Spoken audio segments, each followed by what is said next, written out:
this and that. Hello children. Today we learn use this and that.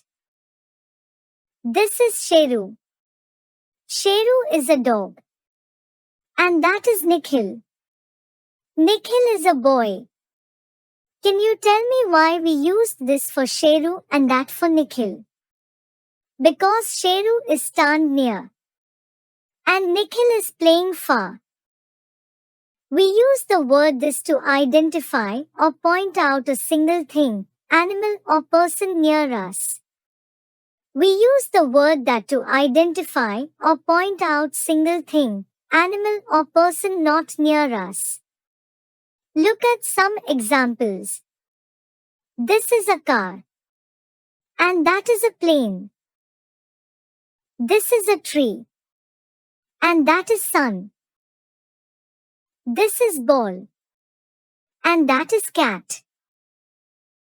This is pole. And that is a building.